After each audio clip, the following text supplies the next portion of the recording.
The Luxembourg CSSF Circular 26910 now strictly enforces all the brand new ESMA Guidelines on Liquidity Management Tools.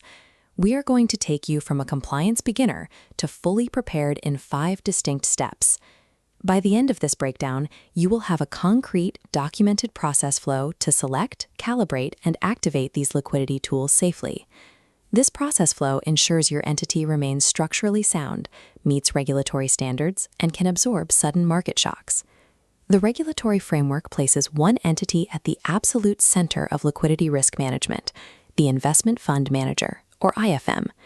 As you can see in this organizational structure, the inescapable responsibility for the selection, calibration, and activation of these tools falls exclusively on the IFM.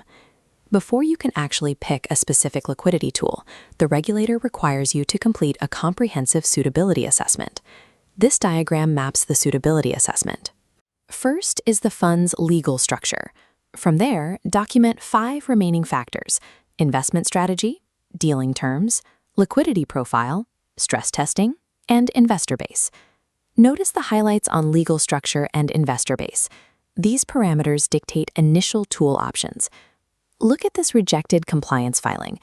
Relying on a single liquidity tool is the most common trap IFMs fall into under the new guidelines. The absolute minimum regulatory requirement is that funds must select at least 2 distinct liquidity management tools from the approved annexes. The recommended approach is a hybrid defense strategy.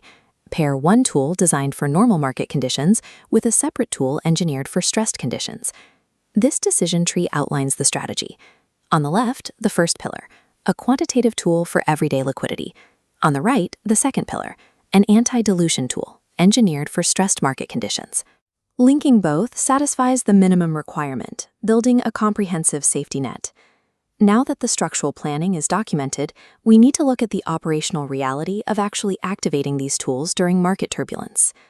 The CSSF enforces a strict anti-leakage protocol.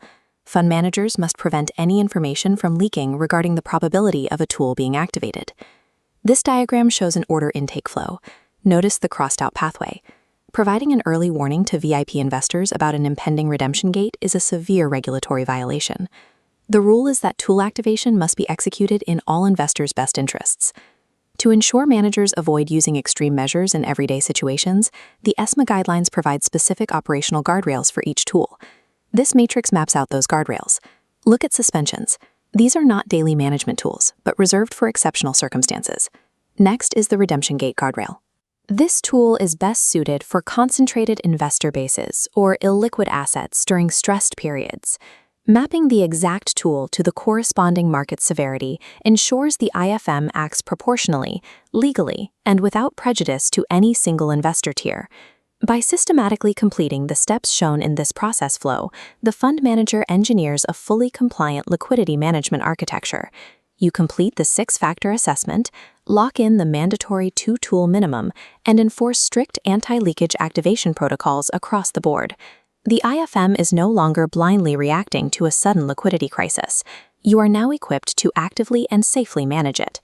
To secure your structural foundation with full compliance templates and advanced institutional consulting, partner with RatioFi.lu today.